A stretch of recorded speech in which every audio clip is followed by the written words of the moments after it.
Our first topic in immigration is push factors. And I put three documents up here. Two are maps and one's a photograph. And if you look closely, this is a map of Europe and this is a map of Asia. The reason I put these two up here is during this time period, more immigrants came from these two places than any other places, all over Europe and also Asia, primarily China. And we'll talk about this. They were also coming from some other places, Mexico, which we'll also mention. But these were the two places that immigrants were coming the most.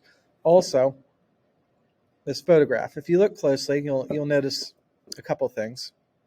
First of all, I think you can tell these people look poor based on their clothing. It doesn't look like they have a lot of belongings. Also, you'll notice it's just women and children. And this was pretty common in the immigration story. A lot of times, the dads or the older brothers, in some cases, would go over to America first and they'd find a place to live. They would find a job and then they would send money back home so the rest of their family could come over. Not all families could afford for people to go at once. So sometimes it took months, if not years, to get everyone in the extended family to the United States.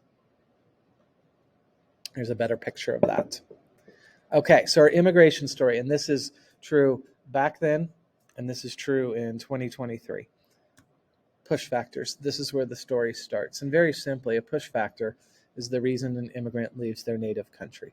If everything is absolutely perfect in their native country, in their lives, very few people are going to immigrate.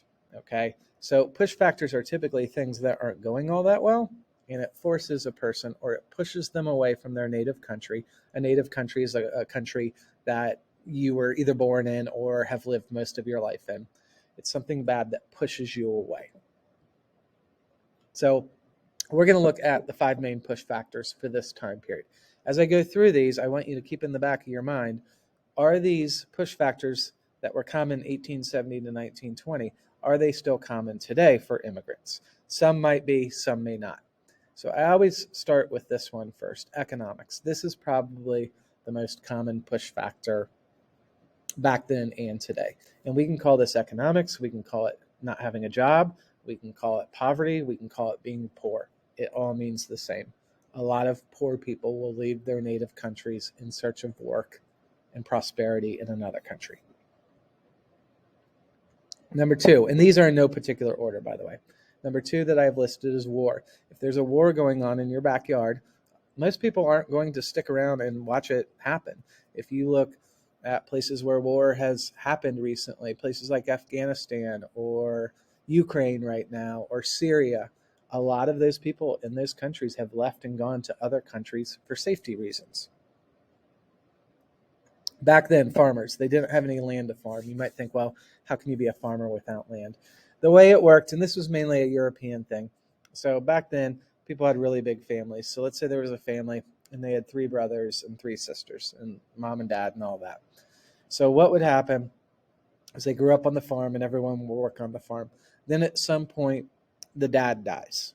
And the way it worked back then, typically the farm then went to the oldest son.